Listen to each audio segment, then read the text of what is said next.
Attention, là vous allez suivre Denis Atangana contre le docteur Aristide Mono, qui sont là sur un gros débat sur le tribalisme. Denis Atangana accuse le docteur Aristide Mono avec des causes graves, et Aristide Mono va essayer de se défendre. Mais après cela, il faut suivre minutieusement l'honorable Albin Zongan qui parle du concept du tribalisme. Ce ne sont que des 20 mots pour lui qu'on utilise pour intimider l'opinion. Suivez la vidéo jusqu'à la fin. Si vous voulez régler vos comptes, les comptes des ex, allez régler vos comptes. Je n'ai jamais milité dans un parti, je n'ai aucun compte à régler.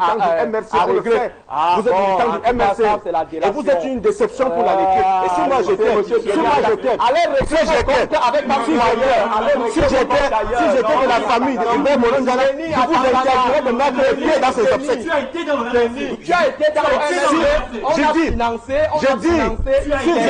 MRC. Si moi j'étais de la famille du professeur Molonjana, je vous interdirais de mettre les pieds dans ces obsèques. Et je crois que ça va. Vous êtes mal placé. Et moi, je serai même d'ailleurs. Et je l'ai même côtoyé. Ça va arriver. Ça va arriver.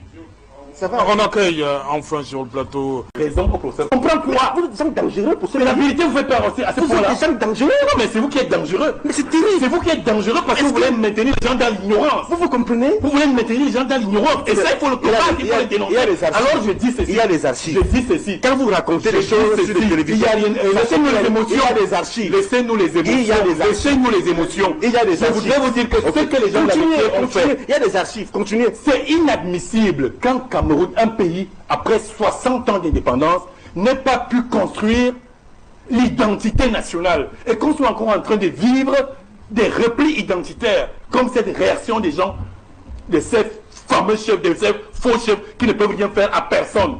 Je vous le dis, ils ne peuvent rien faire à personne, Majesté. Ces gens ne peuvent rien faire à personne. Ils n'ont aucun pouvoir, aucune puissance, parce que pour que le chef, c'est-à-dire que les effets, pour que ça agisse, il faut que vous ayez raison. Et je ne sais pas quelle raison ils ont contre eux. Mais c'est le tribalisme que vous allez faire. C'est le barbarisme. Allez faire un meeting dans la Liquée. C'est le barbarisme. Si vous empêchez... Allez faire un meeting. Le Liquée, c'est le Cameroun. Allez faire. La Liquée, c'est le Cameroun. La Liquée, c'est le Cameroun. Vous insultez un mort et vous... C'est vous qui insultez un mort. C'est vous qui venez faire le croque-mort originel. C'est vous qui venez faire le croque-mort sur la dépouille du professeur Mounouza. Vous l'avez abandonné, le régime qui l'a servi, dont il était le théoricien, a pris ces théories, les a mis en pratique et l'a chassé. Attendez, il n'a jamais, comme tu étais en mission pour la République, et c'est pour ça qu'on a créé un poste de ministre délégué, parce qu'on ne pouvait pas le nommer ministre.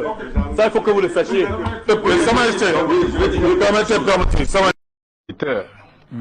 Quand ils sont dans un milieu, quand ils pètent, ils sont les premiers à fermer le nez et à regarder le voisin pour qu'on dise que c'est le voisin qui a pété. Du fait du tribalisme, je voudrais aujourd'hui vous confesser quelque chose. Allez-y. Le tribalisme au Cameroun est verbal et circonstanciel. Il n'existe pas de tribalisme.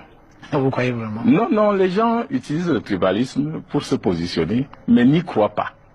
La plupart des grands réputés tribalistes dans des communautés sont ceux qui ont fait des échanges sur le plan matrimonial avec d'autres communautés et parfois la communauté qu'ils prétendent combattre. Le Cameroun est fait en sorte qu'aucune tribu ne peut vivre sans l'autre. Mais de temps en temps, si on fait des répliques à ceux qui pensent que c'est possible, alors que c'est impossible. Même si on voulait, c'est impossible. Imaginez Douala aujourd'hui, qui n'habitait que par les Douala. Elle serait vidée de 98% de sa population. Et ça ne serait plus Douala, ça serait un village. Donc nous sommes condamnés à vivre ensemble. Mais le tribalisme au Cameroun sert ceux qui savent que l'ascension politique n'étant pas un mérite, c'est un choix ethnique. Donc ils attirent l'attention des gens de son ethnie, qu'attention, je suis le plus à même de vous défendre. Faute de leur présenter un projet ou une réalisation pour dire voilà, si vous m'envoyez devant, voilà ce que je peux faire. Donc le tribalisme est verbal et circonstanciel. Je vais prendre des exemples. Allez-y. En 2008, Mama Fouda disait qu'il faut que les Bamileke partent de Yaoundé. Mais il n'y croyait pas, c'est un ami personnel à moi. Donc il le disait pour que les bêtis disent que voilà quelqu'un de bien pour qu'il reste ministre. Il n'y croyait pas du tout parce qu'il sait que si on part comme il a dit, Yaoundé ne sera plus Yaoundé. Il dit qu'on enlève les bâtiments pour partir. Il sait bien qu'on ne peut pas enlever un bâtiment. Et puis c'est cette histoire de tribalisme. C'est l'arme de ceux qui parlent eux-mêmes, par leur capacité à prouver leur leadership, n'ont rien à montrer. Parce que qu'est-ce qui se passe maintenant? On demande, un boulot demande à Paul Biya qu'est-ce que tu as fait pour moi? Il dit, je n'ai rien fait pour toi, mais tu as la chance que je sois là. Si un Bamileke est arrivé, tu vas aller voir. Si un Yaoundé arrive là, tu vas voir. Donc pour vous, c'est quelque chose qui est simplement instrumentalisé. C'est instrumentalisé et ça ne peut même pas prospérer. Les premiers vecteurs, les premiers acteurs de ce tribalisme, qui en avaient fait même déjà une cause de vie, c'était Bella Mbappé et Boa, qui disaient que les Bamileke ont pris leur terre et qu'ils iront à l'école pour les chasser. Mais la nature est terrible et les faits sont souvent très têtus. Tous ces Bamileke qu'on disait avoir envahi le Mungo parce qu'ils ont débroussaillé les forêts et ont fait des champs de café, ils sont morts. Leurs fils n'ont pas repris les champs de café qui sont devenus des forêts. Je ne vois pas les fils de Bella Mbappé et de Boadedang en train de reprendre les plantations.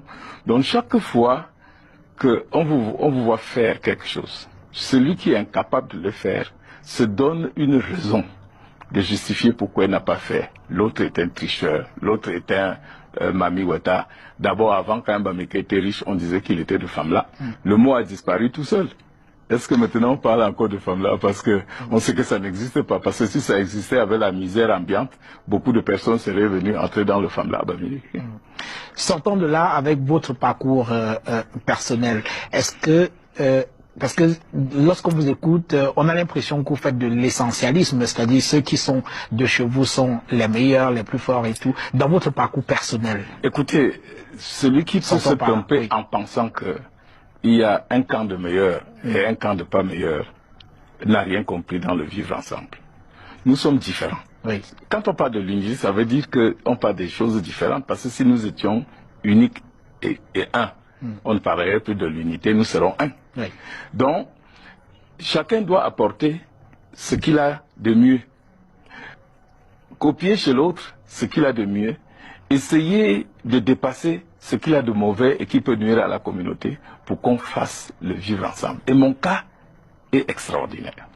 Je vous ai parlé... En quoi est-il extraordinaire? Il est extraordinaire parce que je vais vous dire mon parcours, ma vie, que sont ceux qui dans ma vie ont compté. Quand Bides Angon m'a traité de Makiza Bamileke, c'est un bêtis, Papa Sono, qui a tout fait, qui a tout fait pour m'aider à sortir de cette situation et aller en France. Oui. Quand je finis mes études, je rentre au Cameroun. Je suis expert. À l'époque, cette profession était occupée par deux personnes qui n'avaient absolument pas de qualité, mais c'était des blancs. Il y avait Leviel et Souchon. Mais la grande compagnie d'assurance était tenue par un Français, Memin, qui n'a pas voulu m'utiliser. Ceux qui m'ont mis le pied à l'étrier, c'est M. Tsala Paul Félix, qui est un Eton, et Ayama Proté, qui est un Bafia. C'est eux qui ont tout fait pour que je sois intégré dans la profession et qu'au bout d'un an, les Blancs là soient partis parce qu'ils n'avaient pas la capacité de résister à ma façon de traiter les dossiers. Ceux-là, ils ne sont pas des Bamileke. Plus tard, quand j'ai eu des problèmes, on a écrit que j'avais abandonné la fonction publique et que j'avais touché de l'argent indûment. Et Aïdjo a demandé au ministre des Finances de retirer mon agrément. On a retiré mon agrément. Pour me justifier, j'ai encore eu recours à quelqu'un qui s'appelle Oumar Oudjam Yaya, celui qui allait voir Aïdjo pour lui dire que non, cet enfant, voilà ses papiers, plus ça. On m'a restitué mon agrément. Et puis, quand j'ai voulu faire de la politique, mais vous savez bien que j'ai été combattu à Douala comme je suis combattu maintenant, mais en 92, pour que je devienne député, c'est à Kamfumo. À Kamfumo. À Kamfumo. Et Fauchevé, qui obtiennent du chef de l'État qu'on me mette en position de gagner à Douala. En 92, à l'époque où le RDPC ne savait pas tricher, on m'a mis deuxième et il n'y a eu que 2 élus, Tobo et moi. J'arrive à l'Assemblée nationale par le truchement de ceux-là. Et bien même, quand je vais en France, celui qui m'accueille et me met le pied à l'étrier en me présentant à des grands Français, la passerelle que j'ai utilisée pour atteindre même Chirac, c'est Hervé Emmanuel Com. Hervé Emmanuel Com. Oui, c'est lui qui me conduit. Il n'est pas Bamileke. On le considère même comme un grand empêcheur de on vous a souvent vu dans des débats très rudes avec Hervé Emmanuel Com.